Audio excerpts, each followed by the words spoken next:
นี่นะสวัสดีจ้า สวัสดีครับแม่ตุ้ยนะครับ จ้า แม่ตุ้ยก็ถือว่ายงงวดนี้สุดยอดนะพอดีเนาะ ครับครับ เข้าถึง3คลิปเลยงวันเนี่ย 3 ย่ำใดเขาย่ำนั่น คลิปแรกเลยนี่เป็นคลิปฟันในปลาเลยเนาะเขาได้ลงกัน แสด เนาะ ว่าฟันนี่เลยกลุ่มตัวเก่าอยู่ตลอด โชว์เลยแม่ตุ้ยนะครับเอานะครับฟันแรกเพิ่นคือฟันว่าได้ปลาเนาะ2ตัวก็เลยให้ตัดให้ก็เลยลงให้28 27เนาะบัดนี้ฟัน2เลยแม่ตุ้ยนะครับฟัน2ก็คือเขาย้ำมาละไปตอนนั้นเลยเลยย้ำลงให้28กับ85บัดนี้เลยเป็นเขาบนเขาล่างเนาะ อันนี้ฟัน2นี่ ครับเขาบนเขาล่าง สองเขาบนเขาล่างเลยป่ะนี่ แม่นครับ เพราะว่าฟันแรกเขาให้27นำ ครับ ฟัน2เขาลงแต่82กับ85นะครับเอาบัดนี้ ฟัน3ด้วย 3นี่เป็นของอัน ฟัน แม่สาวของแม่สาวเนาะ เป็นบน บ่แม่นเรียกมัน ว่าแม่นดิ ของแม่สาว จ้า ถามท้ายสุดนี่ก็บ่นั่นล่ะท้ายสุด นั่นละ นี่ ก็เพื่อผ้าจำเลยเป็นตัวตั้งงามนะครับนี่ฟันที่3คือฟันของแม่สาวงูเกี่ยวกันเนาะ แม่นครับ นะครับก็มีแต่คอนเขา เกี่ยวกันก็บอกไว้อยู่เด้อมันได้ตีได้2 7กับ2 8 นะครับเอาลงเลยแม่ตุ้ยบัดเฮาคือว่า3คลิปแม่ตุ้ยเขาเบิดเนาะ เว้าฟันแรกผมดูบัดนี้ฟันแรกมันเป็นฟันมาจังไหนจังนั้น ฝันแรก แต่ ฝัน มันถือ ว่า กับเด็กถูก ฝันว่าย่าเย็นเพิ่นไปสอนได้ไปซองมันไม่ปุเพิ่นได้ปลาหลายๆแล้วเลยสิไปจับเอาของเพิ่นจับเอา2ตัวบัดนี้จับจังได๋ก็บ่ได้มันเหมือนมีแต่ปลาดุกบัดนี้เพิ่นเลยจับให้ว่าซั่น2ตัวฝันแรกฝันสองก็ฝันเห็นน้องชายที่เสียไปแล้วจักเพิ่นมาหยังเป็นคือเพิ่นมาหานี่ล่ะ ครับ ฝันสอง มันเลยไปออกฝันปลาเนาะให้เขาทีเดียวได้บนราง แต่ว่าเขาโชว์เขาก็เดินทั้งบนทั้งรางหรอวะ แม่นแม่น 27ก็มี85ก็มีแล้วก็มีคลิปของแม่สาวงูเกี่ยวกันอีก ที่เกี่ยวกัน เขา3คลิปเลยงวันนี้โอ้ถือว่าเขาคักกันเนาะพอดีเนาะ เขาคักสุดยอด ซึ่งว่าพี่น้องก็มักได้คลิปปลาเนี่ยพี่น้องเพิ่นมักนำเพราะสิมีโชว์กันนี่ดอกนะครับ ขี้ปลาได้ลง2เกียรติบ่มีอยู่ติ ต้องกันดีเด้คลิปแรกนี่เด้ โอ้ติก็แสดงว่าเพิ่นก็ซื้อกันหลายบ่มีหลายตัวบ่ก็บ่มี2ตัวนึงนี่ ฝันแรกนี่ ฝันแรก ฝันแรกคือฝันนี่ล่ะ บ่ นี่ นี่ฝันแรก ฝันแรกเขาลงตัวนี้ ฝันแรกไอ้แม่เย็นนี่ติ แม่น ฝันแรก เฮาตี85เที่ยวแรกกันน่ะ 85ติ บาดนี้เลยมาเราสรุปแล้วมันดิหรือเป็น2เกตนะ เลยเพิ่ม2เกตเข้ามาเนี่ยฟัน2เนาะฟันแรกกันล่ะแต่ว่าต้องเทีย2 โอ้ฝันของแม่เย็นมันเป็น85เป็นลางตัวนี้เอามันออก85คือแบบบ่ได้กลับเลยตัวนี้ แม่นนี่อันนี้2เกต อัน อี นี้ ก มันก็ออก2เกียรติก็บ่ได้กลับ แม่นแล้วก็มีของแม่สาวอยู่3มันเลย ของแม่สาวก็ว่าคนตี 2เกียรติอีก 2เกียรติ แสดงว่าได้กลับต้อง3 บ่ เกต ได้ เล กลับ ย ทั้ง3คลิปเนาะตัวตรงเลยอันนี้2 นะครับก็ถือว่าสุดยอดดีนะสำหรับแม่ตุ้ บ่ ย ได้กลับจักคลิป แม่นคือพอลีไวเลยแม่ตุ้ยนี่ฟันแม่นเลยว่ะ FC มีคนโชคดีบ่เนาะ พี่น้องทางบึงการเพิ่นจอบอยู่มันสิมาโชคอยู่บ่ เป็นต้องซื้อเนาะว่าบ่ ครับผมถือว่างามอยู่เนาะ ก็บ่หลายตัวเด้เนาะนี่น่ะของแม่สาวก็บ่หลายตัวเด้ งูเกี่ยวกันเนาะงูสองตัวเกี่ยวกัน อย่าง นะ กว่าที่บ่ดีถึงทั้งบนทั้งล่างก็ แม่น มันบ่ตื้อบนล่างนำมันต้องถึงสองอย่าง ครับ มันมี8หากับ2เกียรติแม่ งูขึ้นบายเด้อพอลีงูเกี่ยวกันถ้าเขามีโชคเด้ตะเกานี่ผมคิดอยู่เด้ในใจเด้ผมมักน้ำอยู่นะ บ่รวยก็ได้10บาทก็ ได้10บาท บ่ได้จักบาทเด้อย่างนี้เอาไว้นี่เว้าอยู่เด้เอาแต่ฝันแรกมื้อเช้าก็ว่าอยู่เด้อันนี้ฝันแรกอยู่ไสนี่เฮาได้19 16 มือเศร้าที่ผมจมพอลีน่ะจมมันจมยังได้ ฝันแรก จมก็ถิ่มก็ถิ่มฟันแรกอะนะ ฝันแรก ที่จมไปพอลีน่ะ มันออกอีดีเห็นบ่ พี่ใหญ่ดิทัดสิบ่วางไป19 10ยังไปทั่วพุ่นว่า ถึงตัวใด10บาทอ่ะ 2เกียรติ ติเอาบ่ได้8หาติ บ่ 10บาทก็ยัง มั มี นใจตัวที่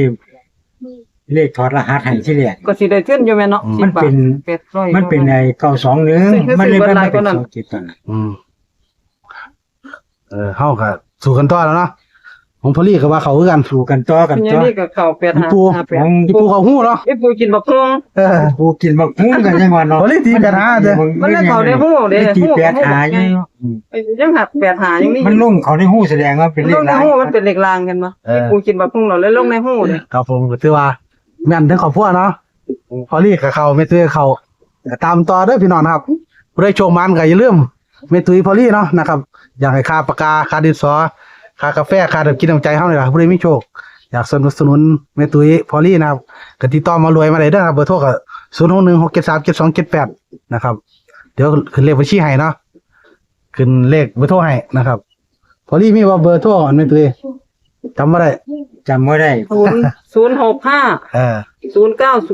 3848นั่นแหละครับตามนั้นเนาะเอาย้ำเช่นนึงแม่ตุ้ยฮะเป็นบ่ได้ยิน 065 090 3848ตามนี้เลยนะครับเบอร์โทรแม่ตุ้ยเนาะก็โทรได้ติดต่อได้ผู้ใดอยากสงสัยความฝันจังซี่นะ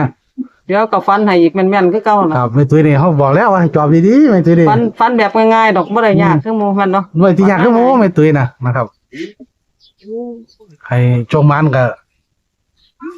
ตามต่อคือเอาเนาะแม่ตุ้ยเนาะพอลี่เนาะ ครับ มื้อตามพอลี่เลยมื้อเนี่ย นี่เน็ตออกปั๊บได้ปั๊บเลย พอลี่เราฝันไว้เด้อ อันเลี้ยวผม แล้วต้องงวดเด้วันแรกแล้วเนาะ มาฝันเลยก็ต้องว่า บอกต้องว่าตามเด็ก แต่ว่าผมก็บ่ย้ำอยู่ว่าแต่ฝันพอลี่เขาจับ